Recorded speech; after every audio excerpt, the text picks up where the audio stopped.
Jejak digital ini akan membuat Demokrat akan semakin terpuruk tahun 2024 nanti. SBY dan AHY makin terpuruk. SBY bukan bawahan Jokowi. Partai Demokrat bukan partai koalisinya Pak Jokowi. Kami saling hormat menghormati. Saya tidak mengatakan hambatan ini saya dengan Pak Jokowi, tidak. Beliau presiden kita.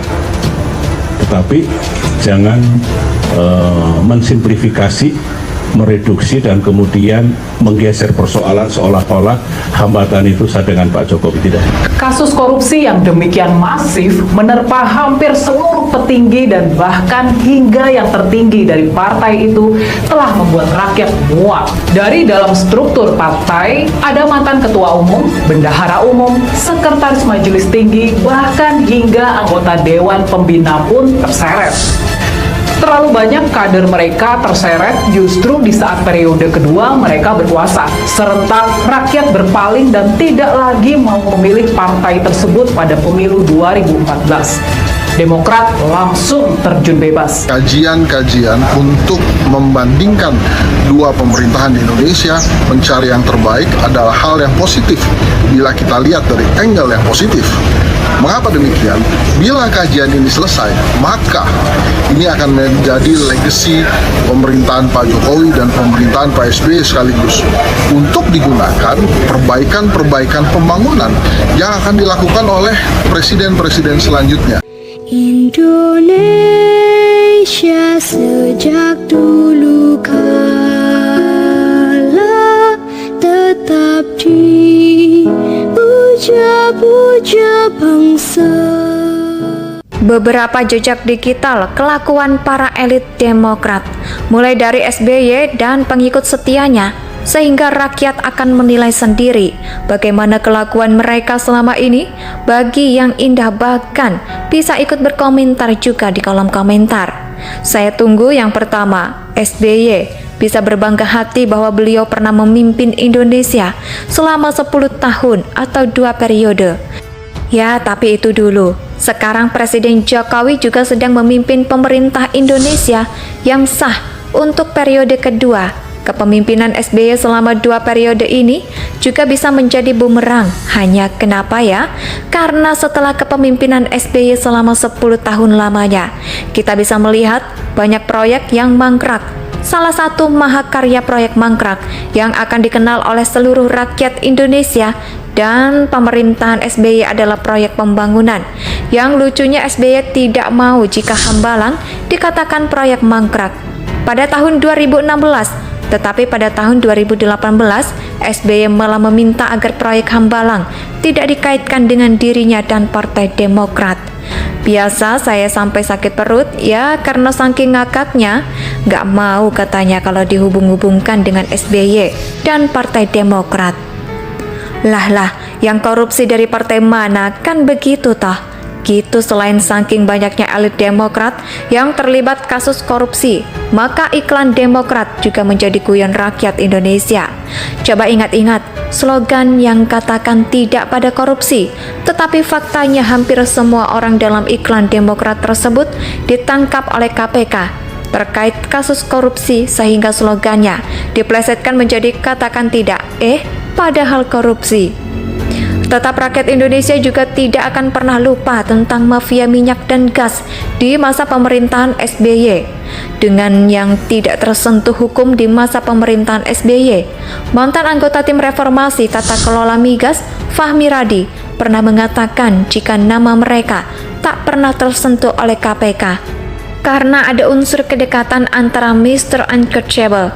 Anggota tim reformasi tata kelola migas Fahmi Radi pernah mengatakan jika nama Mister tak pernah tersentuh KPK. Para pemimpin elit negeri ini, walhasil KPK tidak punya pintu masuk menyelidiki kasus partai. Bahkan salah satu media nasional lainnya secara tegas membuat berita bahwa partai yang merupakan sarang mafia migas dilindungi oleh tetap disikat oleh Jokowi. Biasa telah Petral dibubarkan oleh Presiden Jokowi, bakal Pertamina bisa menghemat 250 miliar per hari. Ya, bisa dibayangkan jika SBY masih berkuasa, Petral masih ada dan bagaimana nasib Pertamina beberapa waktu yang lalu. Saat bicara utang, SBY mengatakan pemimpin yang baik tidak akan mewariskan beban pada pemerintahan berikutnya. Kesannya sih bijak, tapi faktanya tuh Presiden Jokowi malah menerima warisan hutang sebesar 2.700 triliun rupiah. Dan yang terbaru SBY katanya sampai turun gunung untuk menyelamatkan Partai Demokrat. Hanya mundur dari militer gagal dalam Pilkada DKI. Sekarang jadi ketum umum Demokrat. Lalu sekarang SBY turun gunung dengan dalih menyelamatkan partai AHY. Ya, kalau akhir tak lagi menjabat sebagai ketua umum Demokrat, hanya mau jadi apa? Salah satu pendiri Demokrat sendiri dulu yang ngomong jika SBY turun gunung untuk membela AHY. Sampai detik ini saya nggak tahu apa prestasi AHY sehingga dia menjadi ketua umum Demokrat untuk periode tahun 2020 sampai 2025. Padahal namanya tidak ada dalam kepengurusan inti Partai Demokrat untuk periode tahun 2012 sampai 2025 yang tidak pernah ada dalam kepengurusan partai sebelumnya, tapi sekarang bisa jadi ketua umum partai. Keren ya, Edi Baskoro Yudhoyono atau Ibas dan Andi Arief pada periode tahun 2015 sampai 2020, Ibas menjabat sebagai Ketua Komisi Pemenangan Pemilu dan hasilnya dalam Pilpres 2016 lalu juara Partai Demokrat malah anjlok ke angka 7,7% dibandingkan dengan perolehan pada 2014 yang mencapai 10,9%. Beberapa jejak digital kelakuan para elit Demokrat, mulai dari SBY dan pengikut setianya, sehingga rakyat akan menilai sendiri bagaimana kelakuan mereka selama ini. Bagi yang indah bahkan bisa ikut berkomentar juga di kolom komentar. Saya tunggu yang pertama, SBY bisa berbangga hati bahwa beliau pernah memimpin Indonesia selama 10 tahun atau 2 periode. Ya, tapi itu dulu. Sekarang Presiden Jokowi juga sedang memimpin pemerintah Indonesia yang sah untuk periode kedua. Kepemimpinan SBY selama 2 periode ini juga bisa menjadi bumerang. Hanya kenapa ya? Karena setelah kepemimpinan SBY selama 10 tahun lamanya, kita bisa melihat banyak proyek yang mangkrak. Salah satu mahakarya proyek mangkrak yang akan dikenal oleh seluruh rakyat Indonesia dan pemerintahan SBY adalah proyek pembangunan. Yang lucunya SBY tidak mau jika Hambalang dikatakan proyek mangkrak pada tahun 2016, tetapi pada tahun 2018 SBY malah meminta agar proyek Hambalang tidak dikaitkan dengan dirinya dan Partai Demokrat.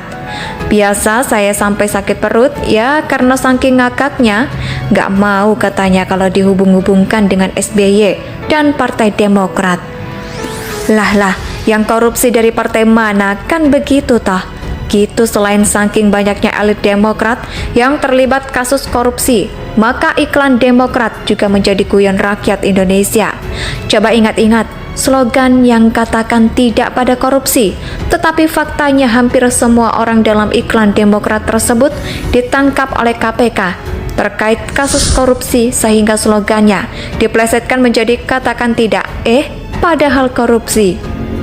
Tetap rakyat Indonesia juga tidak akan pernah lupa tentang mafia minyak dan gas di masa pemerintahan SBY.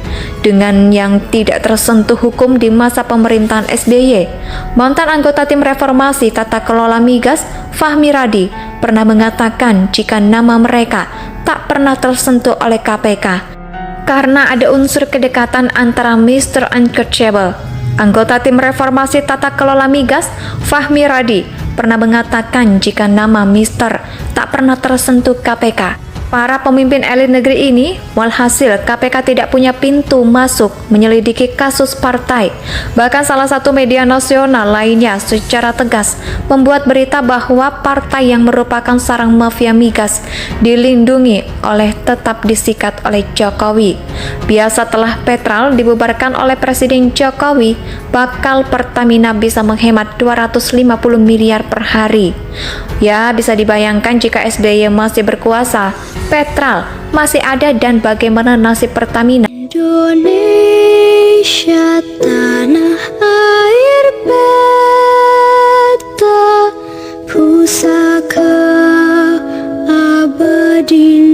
Jaya.